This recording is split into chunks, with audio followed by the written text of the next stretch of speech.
So, good afternoon, everyone, and welcome to our next keynote address from Darrel Toulon. Darrel is, oh my goodness, there's so many things. Darrel has been a dancer and a choreographer and a dance company director in Graz, and done lots of choreography with a lot of different groups. But Darrel has a very, very special story with where being a choreographer led him. And actually, I don't want to be the one to tell your story. I would really much prefer that you tell it. So I'll turn over to you. Okay, thank you very, very much, Elisabeth. It's an absolute honor and a pleasure to be here. I feel very privileged to be part of this conference. Thank you also, Rosemary, for the kind invitation and for giving me the space. It's maybe not a Freudian slip that the word privilege has come into right now, because I think that is something really important and something that I would like us to tackle, look straight on in the eye.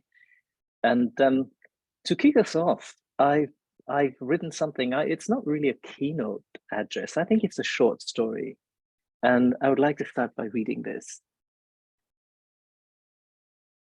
I was thinking about getting to the end of this presentation and hoping that we would not get sidetracked beforehand. So then I decided to start with the end, the first thing, and get that right. And then maybe we could steer a course back to where this all started from. I was once asked, what is it that you do? And I replied by saying, I put people in spaces for others to enter, to start a conversation.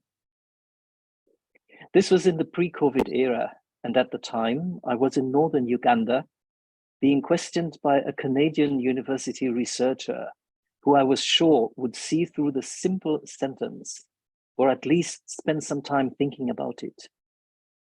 The fact that we were both in a location many miles away from any beaten track at St. Mary's College, Aboke, the place from where in 1996, LRA rebels abducted 139 teenage girls, 13 of whom were given to commandants to become forced wives and mothers.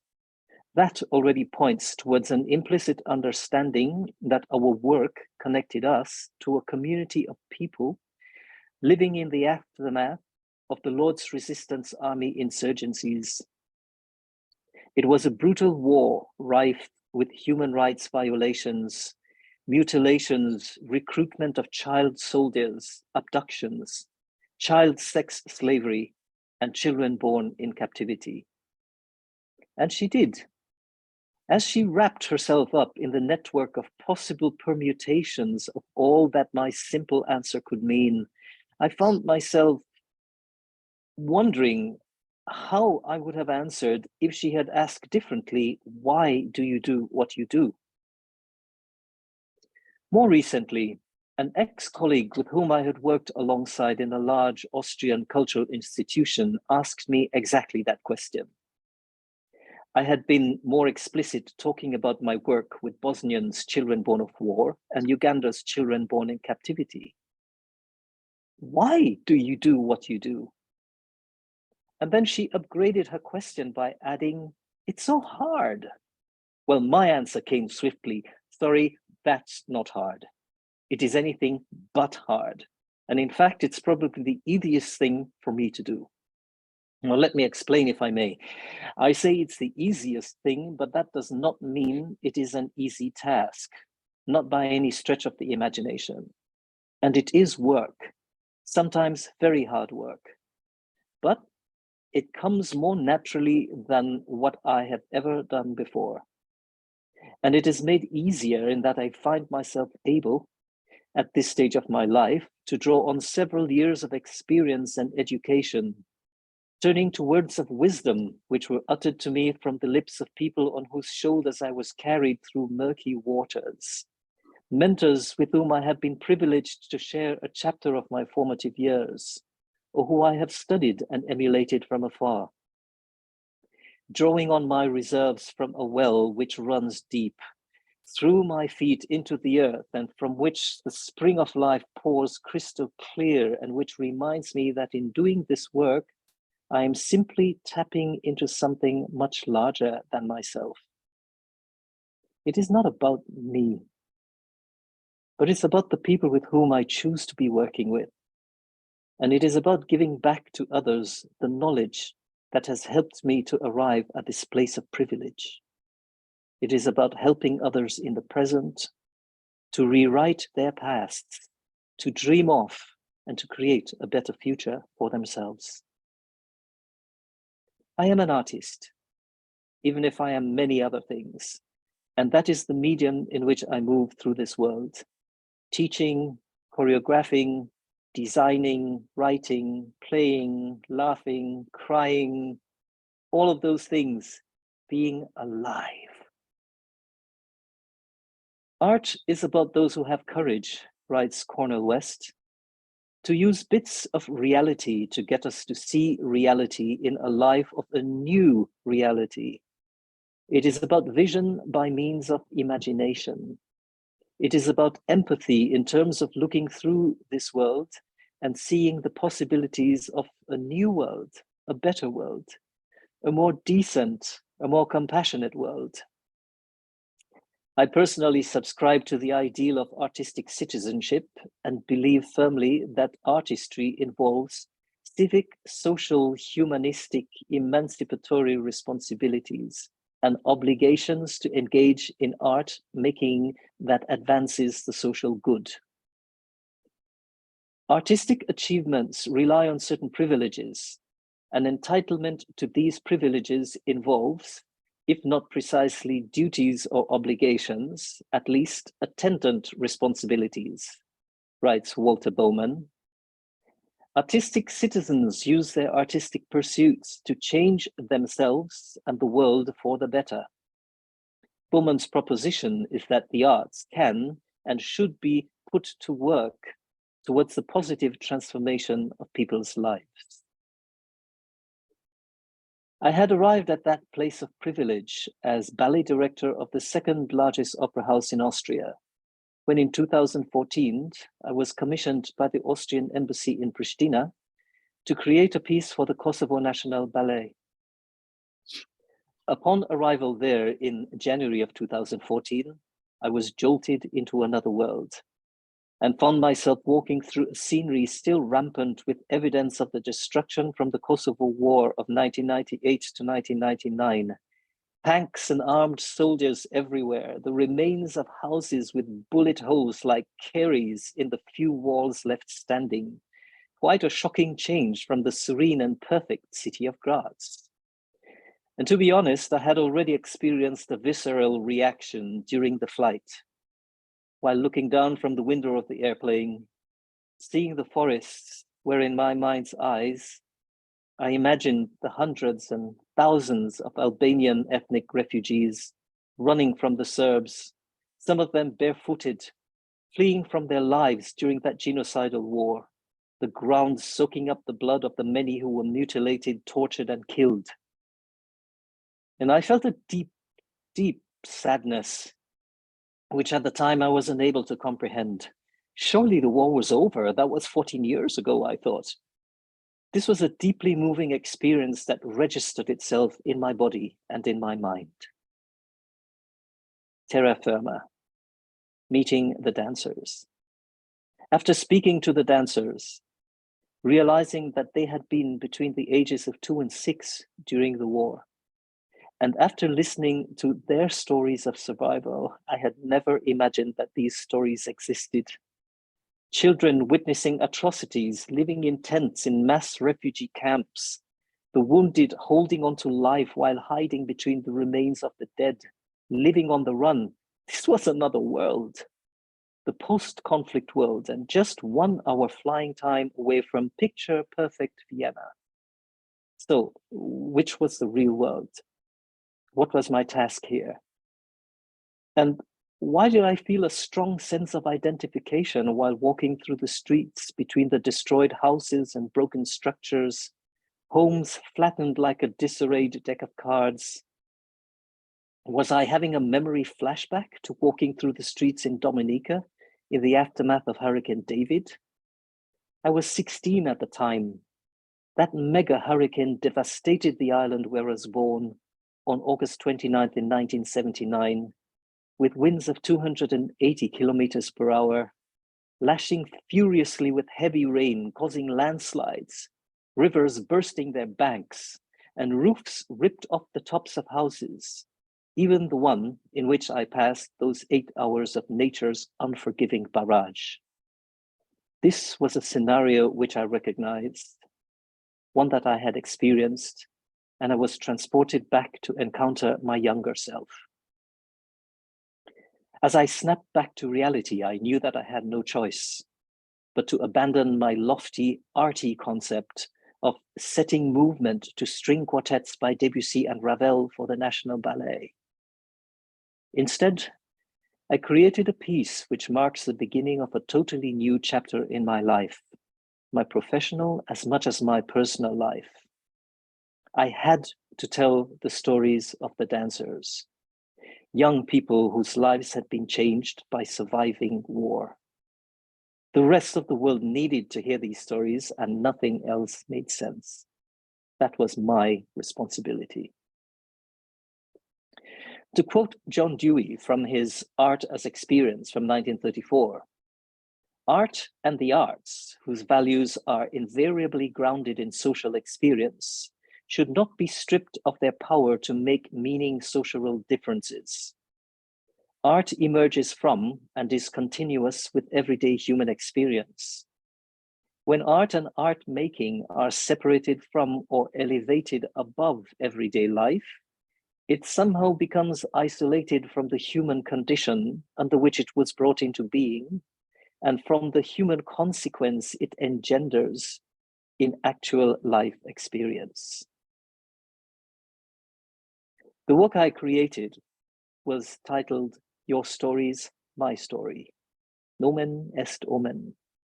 The form was new to me, docu-dance theatre, as I felt that I was making a documentary something, like some people make a documentary film, but this time using the formula of dance theatre to transform biographies into a performance, using all the skills I had amassed in my entire professional career of the past 20-something years. I was asked at the time by one of the dancers, "Do you know how to do this?" And I answered, yes. But truth be told, at the time, that answer was a lie, even if it had been the correct thing to say. I had not known how to transform the biographies of survivors of a brutal civil war into performance art for theatre goers, but I knew that I had to. And since then, I have been teaching myself and learning how to do this better each time, as the last year's work has taken me from Kosovo to Bosnia, to Uganda, to Israel. First, the child survivors of the Kosovo War. The next production was with young adults with refugee status living in Graz, who had come to Europe as unaccompanied minors from Afghanistan, Bhutan, Gambia, Iran, Pakistan, Rwanda, Somalia. Pieces about and with young people whose lives had been changed by war. One question leading to another, I ultimately found myself asking, what about people whose lives were created by war? The children born during the war. The results of all of these wartime rapes and sexual violence, which the history books and the radio, literature and film tell us took place. We've seen several stories of the women. It was possible to explore several war-related themes, but whenever I asked about the children resulting from wartime rape, my queries were met with blood-drained faces and stony silence. Nobody who I approached with my questions about these children was able nor ready to enter this territory with me. Not the artists, not the politicians with whom I spoke at the time. There was simply silence. I possibly did not know how to ask. And I definitely did not know who really to ask. In the words of Michael Goodhart, there are two different kinds of silence concerning these children. Strategic silences, which protect them and their mothers, and imposed silences, through which societies ignore or avoid the problem. Goodhart further describes this silence as a deafening roar of callous contempt that constructs them and their mothers as objects of shame and humiliation, and that facilitates their social exclusion. My own unrelenting and tireless research, endless hours on the internet, eventually led to a breakthrough in discovering that in Bosnia, a young man, Alan Muhic, was asking questions about his identity. Abandoned at birth by his mother, who was a victim of wartime sexual violence, Alan had given interviews to journalists. He had worked with researchers.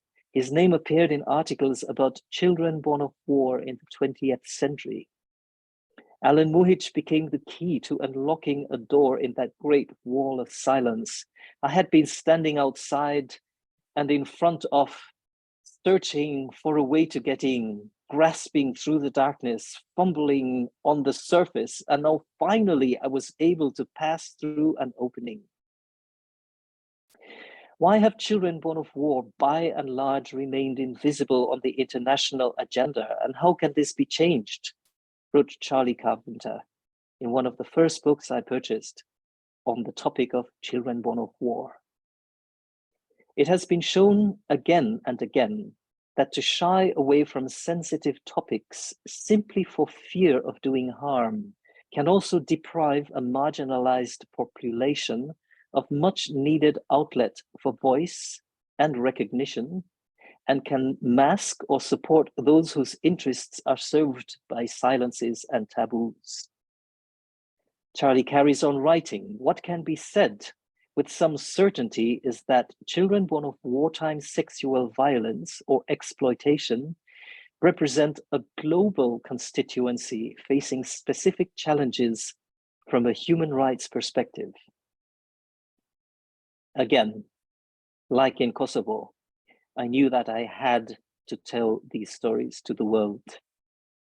And maybe this would do something to reverse their global exclusion. Maybe my art must be put to work and contribute towards the positive transformation of these people's lives. The stories of the tabooed and stigmatized children born of war, whose mere existence frequently creates personal, familial, societal, cultural, political problems in what are often very unsettled post-conflict communities and states. I had to use my art, not to give them a voice, they already have that, but to create a platform from where their stories could be told, where their issues could be presented to the communities where they have been living covert lives. I'm constantly working on the language. I'm constantly working on the form. And I am working on the mediation of the information. With the work, I am helping to create safe spaces where a community can be moved by empathy to understand and accept these children, where these children can accept their biographies and transform that into a thing of beauty, a work of performance art. The work has taken me from Bosnia, where I am still, even now, working with the children born of war, down to sub-Saharan Africa, to Uganda's children born in captivity, where the artistic process was also about training them to perform on stage, transforming their life stories in a docu-dance theater performance, using their biographies as performance art. And that's where I was asked, what do you do? What do you do? I hope you understand even a little bit why I do what I do.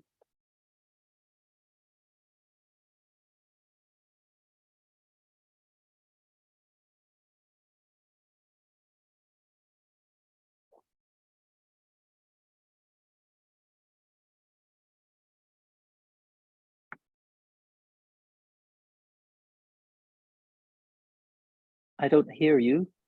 Yes, now you do. Yes, I do. Yes.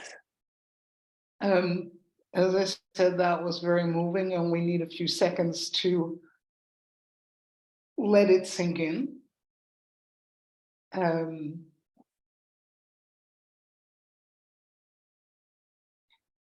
You said you are an artist.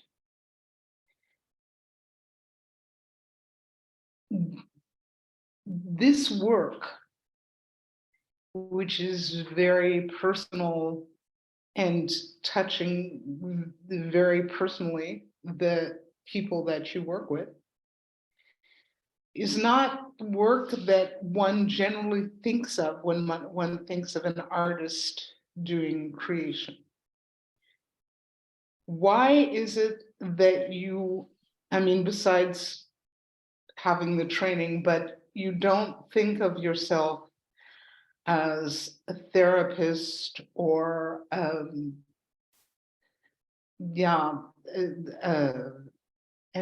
advisor, a facilitator, but you insist that this work is the work of an artist? Can you explain a little bit what in your life being an artist means? It's finding, like I said, I may be many things, but I'm an artist. So it's my first voice. We could probably, actually, yes, we can say I speak many languages, one of which is art. And I have seen that the art has great potential to create change, to transform people's lives. And in the process of creating whatever the art is, whatever the performance is, I'm very well tuned to all the ripple effects. Actually, since I've started doing this work, I've had to do trauma study because I realize that that there are many processes going on, and all of these need to come together. It ties in, I suppose, with realizing that art, up until a certain point, I thought art was about going to Shakespeare and going to Tchaikovsky, going to Stravinsky, going back to literature, going to music, using established works and sort of like finding a way through. Meeting those, the experience in Kosovo showed me I don't need to go to an existing source. I already have the best material in front of me. It's the stories of those people. I can do what I know how to do, which is arranging people in space, arranging 3 hours so the audience sits inside, they don't leave. It's suspending reality. It's working with the magic of the moment, the light, the timing, the choice of words, the choice of movement. Now, and the frame is the performance, which is why I think I'm creating and working on art. And always pushing to that end. And in the process, there's a lot of other things that happen. In the process, a community starts speaking. In the process, psychological trauma gets reworked or worked through in the process, politicians find a non-aggressive way of listening to other people and their concerns. In the process, mothers in Uganda, after 20 years of silence, finally speak up. And after one performance, which happened in Gulu, we performed to an audience of about 50, about 150 of these were former abductees and mothers. Some of them were actually mothers of the children on stage. And the first mother stood up and said, "My children, you are all my children. I am sorry. We were not prepared. Forgive your mothers." She then broke down and cried. This was the first utterance in 20 years of silence, of not being able to speak, of not finding, this was not, let's sit at a table and work it out. This was at the end of a 90-minute performance, which I would like to believe was successful in that it was a well-crafted piece of performance art. That people did not leave after 45 minutes, they did not leave after 15 minutes, they did not feel confronted in a negative, repressive way with what they were experiencing, which was the beauty of movement, the beauty of, there was music, there was beautiful text, all very artfully arranged, but with a message behind of what those children have never been able to say, neither to their mothers nor to their communities, about the rejection, about needing to feel loved, about needing to understand their identities, needing to be accepted for what they are, and needing to be given a chance, not just referred to as the child of the enemy or born in the bush. The first mother, after she broke down, was comforted by others. A second mother stood up and said, "My sisters, we cannot break down when our children cry. It's enough that our lives have been ruined, but now we have to think of our children. And when they ask us questions, we have to be as strong as they are. We have to give them their answers." A third mother stood up and said, "I'm very happy that the authorities, our leaders, can hear what our children are saying. Because when we come to them, they think, you know, we're going crazy, but we have issues. Those things need to be discussed. Thank you for this performance, for making this possible. Thank you for this space." Now, it was not an academic paper. It was not a political meeting. It was not an agenda. It was not a counseling session. It was all of those things and more. And it was creating the same sort of space. If I was charged with the responsibility of keeping a well-to-do, privileged audience entertained for 2 hours with Purcell's Dido and Aeneas, or with Handel's Messiah, or some seminal work of German literature, be that Faust or whatever, I would have worked exactly the same. Except this time the content was the children. The subject was the children. The form was the children. And I did what I have been learning in the past 20 more years about making art for performance. So maybe we should extend the definition of what is an artist in that case.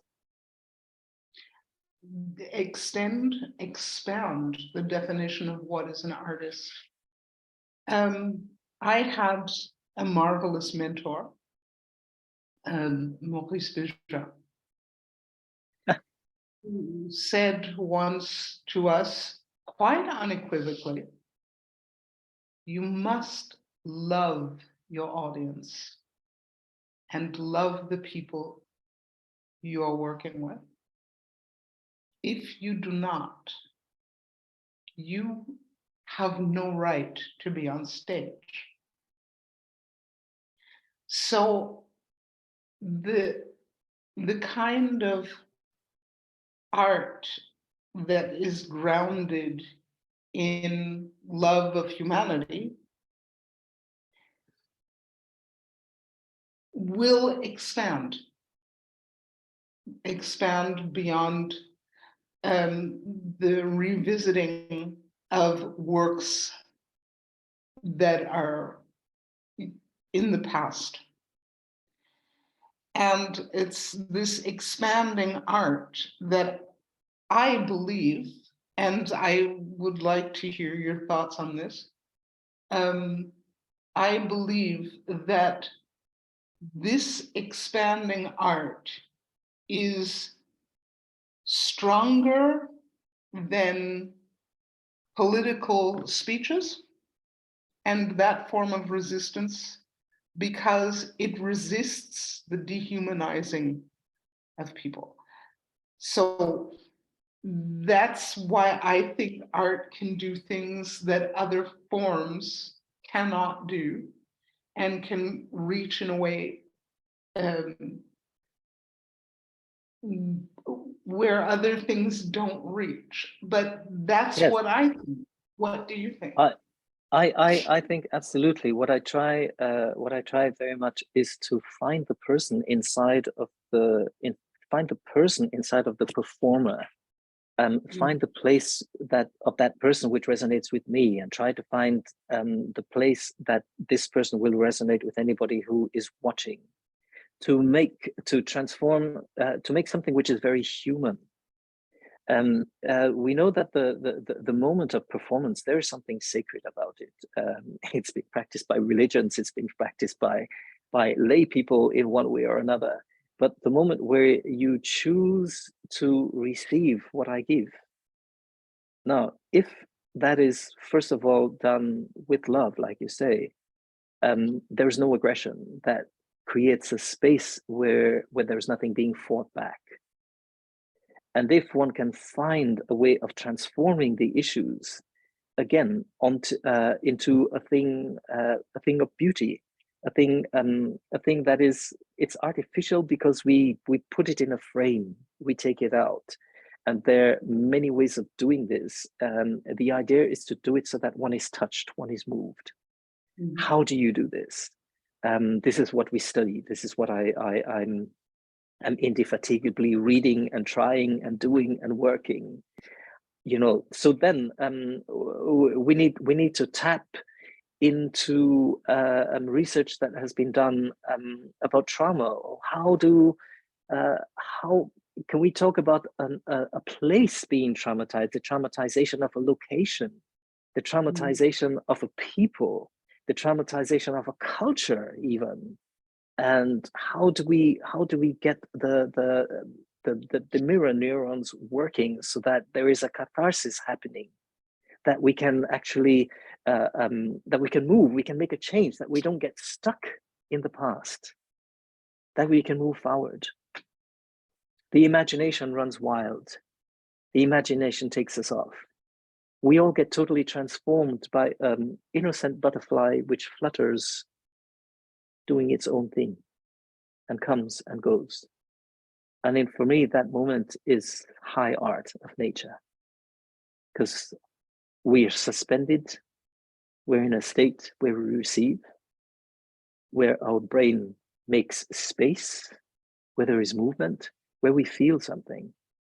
I think art that doesn't make you feel something, art that doesn't say something, is taking up space, because there is so much to say. There are so many people whose voices need to be heard for us to do a collective healing. The workshop that I did with the children in Uganda involved a 4-week residency at the St. Mary's College Aboke. We were on ground zero, and 2 of the participants of the course, their mothers had been abducted from that college. One mother didn't survive, and one did. She wrote a book.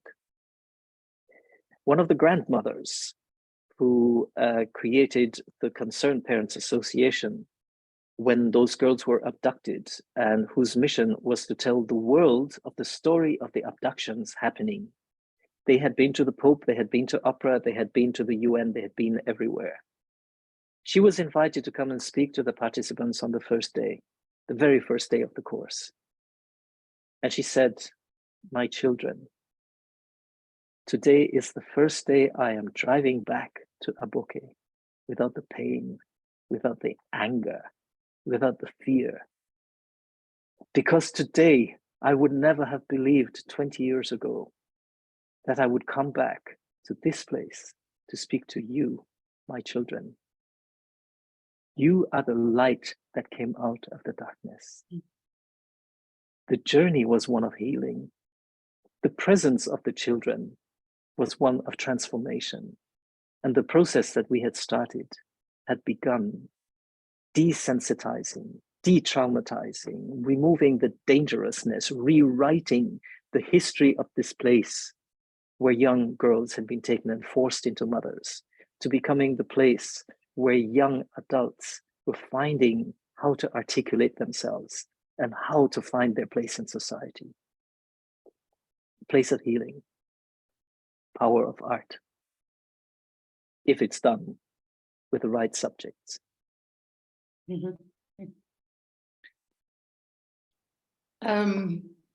At this point, I would also like to ask the audience if you have any questions, and invite you to put them into the question and answer, not into the chat, but into the question and answer, so that they can be answered.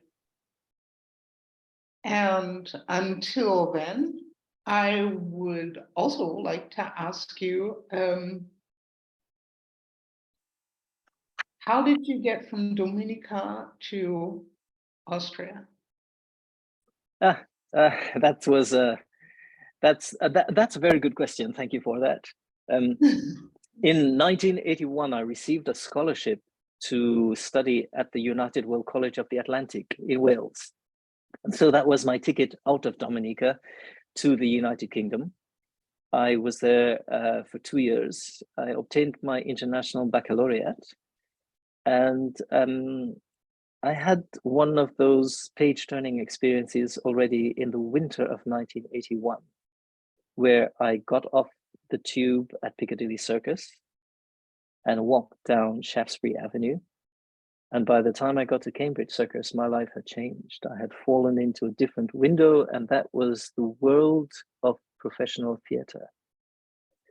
While I was at United World College of the Atlantic, my focus should have been on physical science, mathematics, biology, to do a decent job.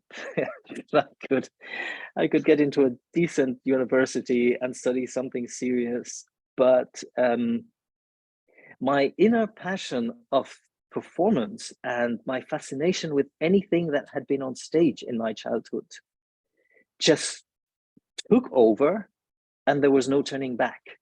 It was like the DNA was waiting to make a flip, and then suddenly I was walking down Shaftesbury Avenue past all of these theaters. It was the Piccadilly, the Shaftesbury, the Gielgud, the Globe Theatre, the Palace Theatre. It was just like one after another. I was like, I need to become a high priest in this temple. That was my gut reaction.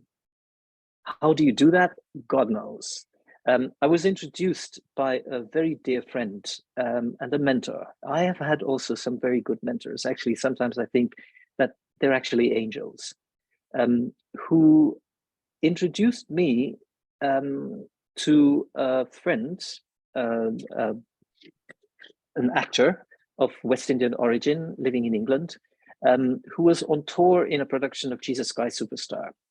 I watched the performance. I was absolutely over the moon, went backstage to meet Trevor and said, "Oh, I heard I'm supposed to talk to you and tell you about," I was like, "Yes, I want to do this. I want to be like you. I want to be in a touring production of Jesus Christ Superstar. I want to be on stage." And he said, "No, you don't," which was a shock. "No, you don't," he said. I'm doing this to pay the rent. You want to study one thing and do that really well, not to sing and dance and act and be on the road. Now, we know this. People of color need to be 20 times better than everybody else in the room. So he set me straight. He said, if you want to do something in the theater, you have to study and be good at one thing. Dance, sing, or act. He said, dance is the most difficult. So I figured, okay, let's start with that. And then he said, from the dance, ballet. How good is your ballet? And I was like, what ballet? What am I doing? You know, look at me, you know, ballet, no. And it was like, well, the ones who have the ballet technique, they get to the front. The ballet technique is what you need to get under your belt. So I figured, okay, let's start with that. And so I set my eyes and my heart and mind on acquiring the best ballet technique I could possibly achieve. I went to a formation school, Thames Down Contemporary Dance Studios in Swindon, which is now called Swindon Dance, for 1 year, and did a rigorous training foundation course in dance. And there was no turning back. I knew everything is just a matter of time. Just show me where to go. Let's go for it. And 1 year later, I had received a scholarship to go to Central School of Ballet in London. I was there for 2.5 years. And then I got my first contract in Cologne at the Cologne Opera House with the Jochen Ulrichs Tanzforum. I danced there for 14 years. Well, I danced in the company for 8 years, and for 4 years I worked as an actor on stage, also in German television, and make a couple of short independent films. And then in 2001, I was made ballet director of the Opera House in Graz. And I held this position for 15 years. So that's kind of like a short zoom through how do you get from point A to point B. I would really like to mention a couple of experiences that I had in 1984. It all happened in 1984. One was being taken by my ballet teacher along with a class to watch a performance at Covent Garden. So this was the Royal Ballet dancing La Fille Mal Gardée from Frederick Ashton. And she, bless her heart, she really wanted me to enjoy this. She really wanted me to go like, oh yes. And I looked on stage and I thought, it's a bunch of white folks in fancy costumes bopping all over the place. There's no way I could never see myself. This was in 1984. There's no way that I could have imagined that me from Dominica, looking the way I look, could ever have a place on that stage. So I just wrote it off. Also in that year, I was taught by the fabulous Namron, Jamaican dancer who moved to the UK, who had a fantastic career with the London Contemporary Dance Company. And for the US audiences, I just putting in here that Namron is the dancer who set Troy Games for the Dance Theatre of Harlem in 1977. So if anybody saw that, it's because of Namron, who was a teacher and mentor for a long period during my formative years. And what Namron taught me, as a guy who was born in the Caribbean, in Jamaica, and who moved to England, and who had to be better than everybody else, was no messing around. You're in this, you are in this totally. He taught Graham class, and it was about, you need to understand, you need to get this in your bones. He taught the choreography from Troy Games. And he said, you're just doing what I showed you. I was like, yeah, but that's what you asked me to do. He said, no, you need to fill it with yourself. You know what you are. So he taught me the importance of filling the choreography with yourself. The choreography is not enough. It has to come from inside. Fill it out. And he was an incredible role model. Still is. A lot of times I find myself teaching, whether it's contact improvisation or ballet or contemporary, I'm And I'm using sentences that Namron has said to me. The relationship with Namron is so good in that he actually even went to Dominica to meet my mom. She must have been shocked because Namron is near on 2 meters, quite a lot of, there's quite a lot of him, quite a lot of presence, but it was important for him to meet the parents of some of the people that he had taught to see where they had come from. The other experience I had, which it doesn't tie into dance exactly, was I went and watched Lena Horne's show, The Lady and Her Music, in 1984. Now, previously, I had listened to the record at the home of one of my cousins, and I actually nipped the record. I went home with it because she didn't really like it anyway. It didn't really, and I was like, are you kidding?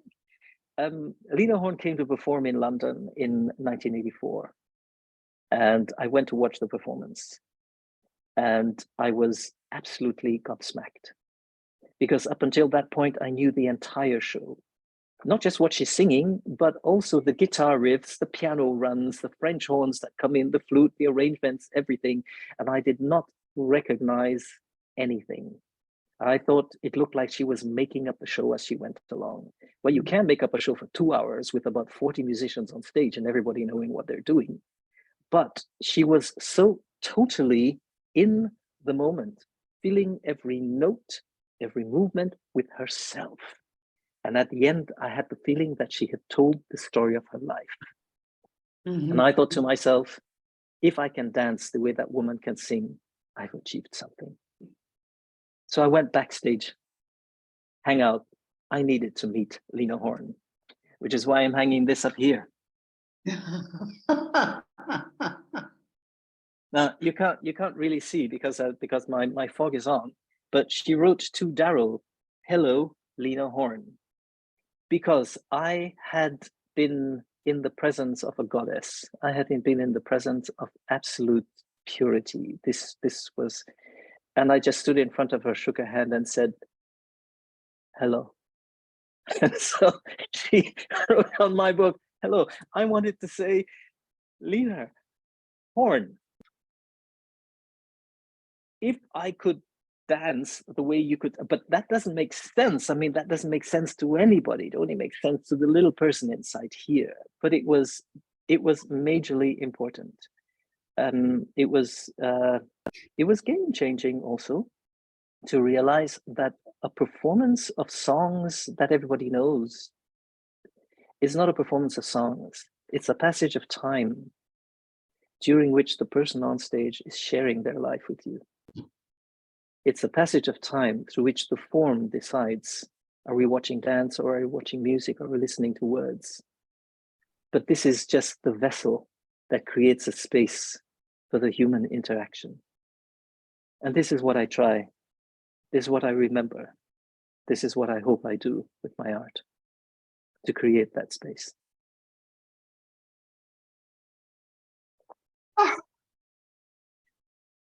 You know, I could actually ask you questions and listen to your answers for hours and hours and hours. But we don't really have hours and hours and hours to do this, unfortunately.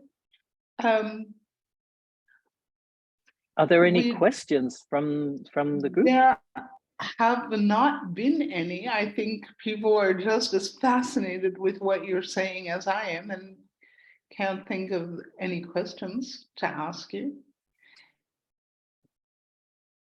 But I can think of one more question, that we have time for one more question. And the question I would like to ask you, because I would really like as many people as possible to hear your answer, is what is it that's the most important for you to give to young people coming up now? To be a good example, I think. to be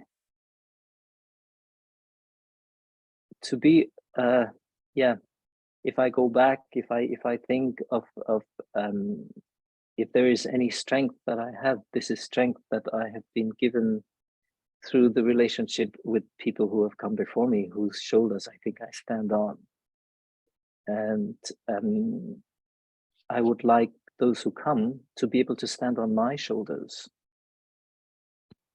I was thinking, you know, the talent kind of like gets you maybe noticed so that somebody opens the door that you can enter the room. But sometimes the light bulb needs to be changed.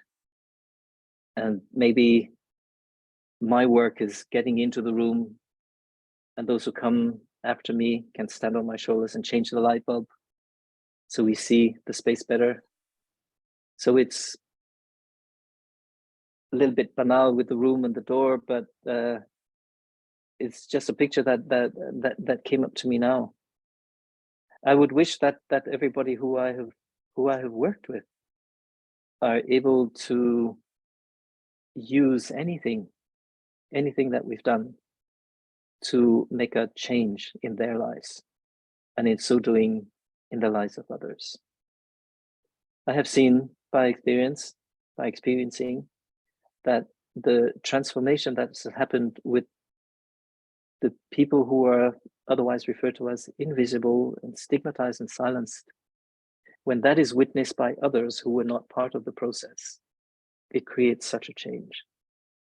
And even if they haven't done anything yet, but they have just shared a change that has happened with them, and that already is a huge change. It's a wave, it's a ripple, it moves out. I think one always has to find the love in whatever it is you're doing. Sometimes it's easy, sometimes it's not easy, but easy is not it's not an option. Sometimes it tires you out, and sometimes it doesn't, and tiredness is not an option.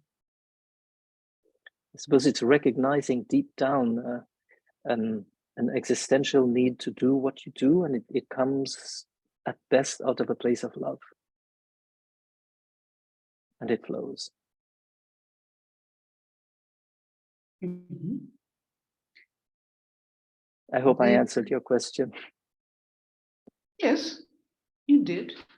And there is one question from the from the audience, from Barton, who asks, can you say more about the performers in the film, how they got there, what they've done before, and what they did after? Okay, thank you very much for this question. Very good. If you're talking about the film, The Wound is Where the Light Enters, the performers in the film were identified as children born in captivity. Over 3 separate days, I spent 8 hours each in 3 different locations and did a pre-selection from 53 of those children born in captivity. 16 were selected for the workshop and 15 turned up. Prior to the workshop, they had done 0 performance, really nothing concerning performing, neither singing, dancing, nor acting.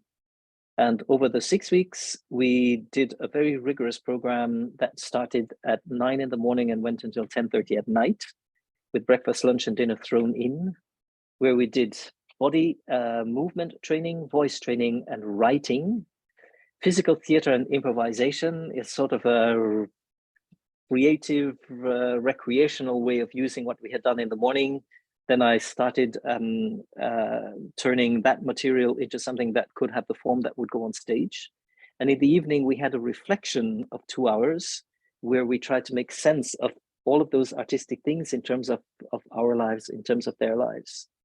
And over that process, they became the performers that you see on stage. Since then, some of them have taken on studies in nursing. One is two in nursing, one is studying accounting, one of them agricultural science. And they are trying to do something positive with their lives. Two of them have become teachers, and they are still in Uganda, still as a group. And if you would like to contribute something to this, then I would urge you to, I would invite you to make a contribution to FAPAD.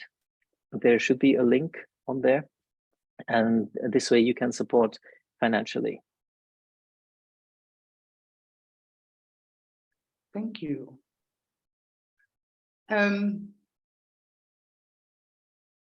I think we're going to have to wrap up, but before we do, I'm just going to read you what one person said. She said, "Thank you for this opportunity to hear about the art of dance to engage children of wars, to find their voices, a gift to humanity." I say thank you very much, deeply appreciated. Yes. Yeah, I'm going to be kind of sorry to let you go. Well, it has been short, compact, and absolutely delightful to be here with you, to engage in conversation and to contribute to your fascinating conference. I was in for a couple of sessions yesterday, and I will pick up a couple afterwards. I think it's also amazing work that you are doing, sharing all of this, bringing all of the subjects to the table with such eloquent voices, very articulate. And it's an absolute honor and a pleasure to have been part of this. Thank you, Darrel.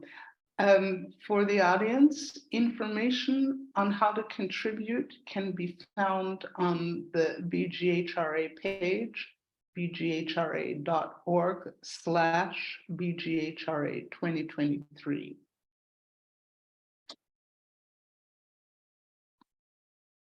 Okay. What is it that, I mean, it's very difficult to say goodbye, but we won't say goodbye. We'll say until the next time. Until the next time. Thank you very much. Looking forward.